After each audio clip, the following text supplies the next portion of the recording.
ఓం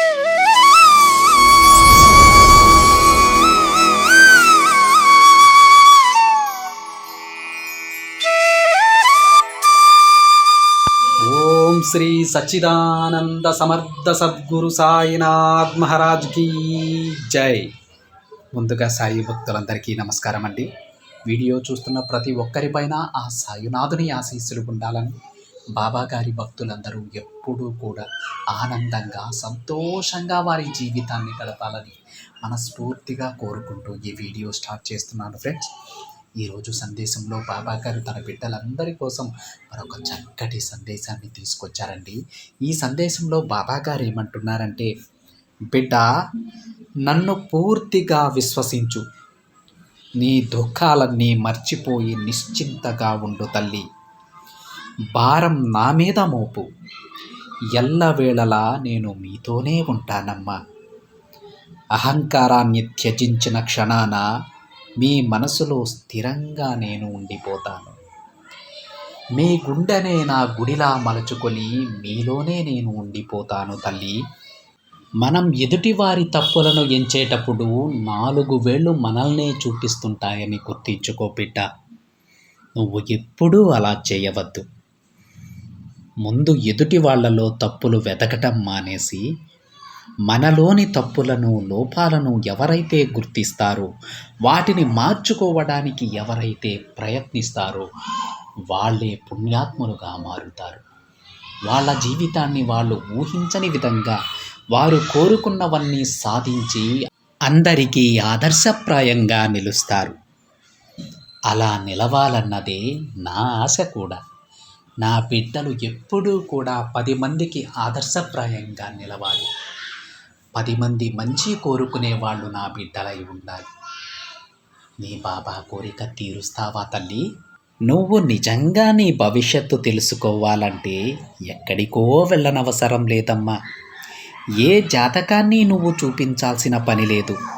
నీ భవిష్యత్తు తెలుసుకోవాలంటే విశ్వవ్యాపకుడైన ఈ బాబాను హృదయంలో నిలుపుకుంటే చాలు. నా బాబా ఏమి చేసినా నా మంచికే అని పూర్తి నమ్మకంతో నీ జీవితాన్ని నా చేతిలో ఉంచి నీ పూర్తి బాధ్యత నాకు అప్పగించు. ఆ రోజు నుంచి నీకే అర్థమవుతుంది తల్లి, నీ భవిష్యత్తు ఇంతకు ముందు కంటే ఎంతో అద్భుతంగా మారుతుంది అని నీ మనసుకే తెలుస్తుంది.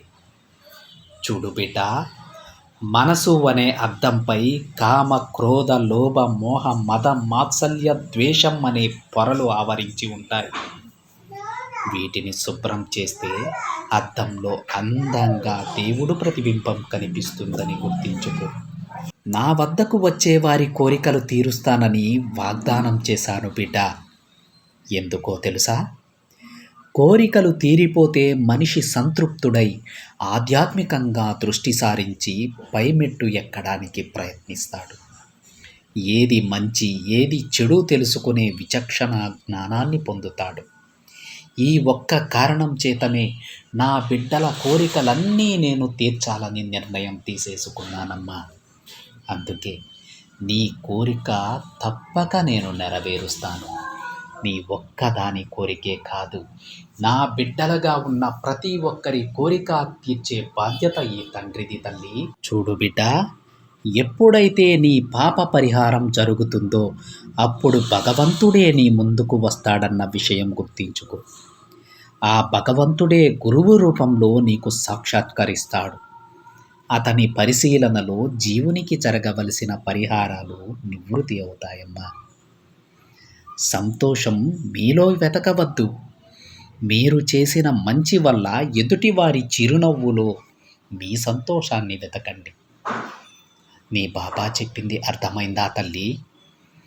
ఎప్పుడైతే నీలో నువ్వు సంతోషం వెతుక్కుంటావో ఆ రోజు నువ్వొక్కదానివే. ఆ ఒక్క రోజు మాత్రమే సంతోషంగా ఉండగలవు.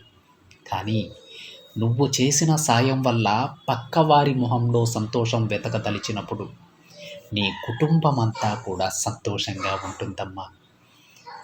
ఆ తండ్రి దీవెనల వల్ల మీ కుటుంబం అంతా ఎప్పుడూ సంతోషంగా అష్టైశ్వర్యాలతో తొలతూగుతూ ఉంటుంది.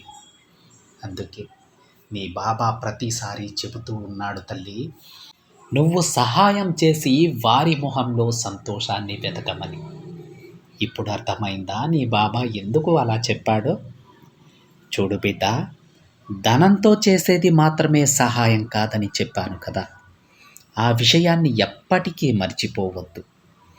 మంచి మనసుతో చెప్పే 4 మంచి మాటలు కూడా ఎదుటి వాళ్ళ జీవితంలో వెలుగులు నింపుతాయని గుర్తించుకో. నీవు పలికే ఒక్క మాటతో నీ చుట్టూ ఉన్న వాళ్ళు ప్రభావితులై ముందుకు నడవాలి తల్లి. అలాంటి వాక్చాతుర్యాన్ని పెంచుకో, అలాంటి స్వభావాన్ని పెంచుకో. మంచి మాటలే పలకాలి, మంచినే ఆశించాలి. నిస్వార్థంగా చేసే ఏ పనైనా సరే జనంలోకి చాలా త్వరగా వెళ్తుంది, చాలా రోజులు వాళ్ళ మనసుల్లో నిండిపోతుందన్న విషయం గుర్తించుకో బిడ్డ. పైకి కనిపించే అలంకారానికన్నా లోపల ఉండే గుణం ముఖ్యం. విషం నిండిన బంగారు పాత్ర కన్నా తేనెతో నిండిన మట్టి కొండ ఎంతో విలువైనదని గుర్తించు. అలాగే ఎదుటివారి అర్థం పర్థం లేని మాటలకు నువ్వు స్పందించకు. ఎప్పుడైతే వారి అర్థం పర్థం లేని మాటలకు నువ్వు స్పందిస్తావో అప్పుడే సగం మనశ్శాంతిని నువ్వు కోల్పోతావు తల్లి. చూడు బిడ్డ, ఇప్పుడు నీకు కొన్ని జీవిత సత్యాలు చెబుతాను, శ్రద్ధగా విను. కోపిష్టిని ప్రేమతో జయించు, దుష్టుడిని మంచితనంతో జయించు, లోభిని దానగుణంతోనూ అసత్యవాదిని సత్యవాక్కుతోనూ జయించు. తన కొరకు చేసేది రాగం, ఇతరుల కొరకు చేసేది త్యాగమని గ్రహించు. ఈ విషయాలు ఎప్పుడూ నీ మనసులోనే ఉంచుకో. మరొక విషయం కూడా జాగ్రత్తగా గుర్తించు బిడ్డ. మంచితనం ఉండాలే కానీ అతి మంచితనం పనికిరాదు.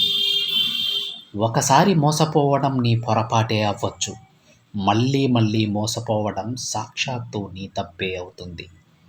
జాగ్రత్త బిడ్డ అని బాబాగారు అంటూ ఉన్నారండి. ఈరోజు తన బిడ్డలందరికీ బాబాగారు కొన్ని అక్షర సత్యాలు చెప్పారండి. మనిషి ఏ విధంగా ఉంటే సంతోషంగా ఉంటాడో, ఏ విధంగా ఉంటే సంతృప్తిగా ఉంటాడో, మానవుడు ఏ విధంగా ఉంటే భగవంతుని సాక్షాత్కారం అవుతుందో స్వయంగా ఈరోజు ఈ వీడియోలో బాబాగారు చెప్పుకొని వచ్చారండి. ఈరోజు బాబాగారు చెప్పిన ప్రతి మాట కూడా ఒక సందేశం లాంటిది. ఈ వీడియో మొత్తం ఒక సందేశం అయితే వీడియోలో పలికిన ప్రతి మాట కూడా ఒక సందేశం లాంటిదే. బాబాగారి బిడ్డలందరూ ఎన్ని వీడియోలు చూసినా, ఎన్ని సందేశాలు విన్నా చివరికి గుర్తించాల్సింది ఒకటే అండి. బాబాగారు తన బిడ్డలు అడిగింది ఏదీ కూడా కాదనరు. వాళ్ళు కోరిన కోరికలో న్యాయం ఉంటే తప్పకుండా వాటిని తీరుస్తారు. అందుకే ఈ వీడియోలో కూడా బాబాగారు అన్నారు, నా భక్తుల కోరికలు నేను తప్పకుండా నెరవేరుస్తాను, ఎందుకంటే అప్పుడే వాళ్ళు దైవ మార్గంలో నడవటానికి సాధ్యపడుతుంది అని. ఎవ్వరూ కూడా అసహనానికి గురవ్వద్దు, నమ్మకాన్ని కోల్పోవద్దు. తప్పకుండా ప్రతి ఒక్కరికి మీకైన రోజు ఖచ్చితంగా వస్తుందండి. ఆ విధంగా బాబాగారు మీ జీవితాన్ని తీర్చిదిద్దుతారు. ఇదండి ఈరోజు బాబాగారి సందేశం. వీడియో నచ్చితే ఒక చిన్న లైక్ చేయండి ఫ్రెండ్స్. మరికొంతమంది సాయి భక్తులకి షేర్ చేయండి. మొదటిసారిగా ఛానల్ని చూస్తున్నట్లయితే సబ్స్క్రైబ్ చేసుకొని పక్కనే ఉన్న బెల్ ఐకాన్ని యాక్టివేట్ చేయండి. మరొక బాబాగారి సందేశంతో మరొక వీడియోలో కలుద్దాం. అంతవరకు ఓం సాయిరామ్.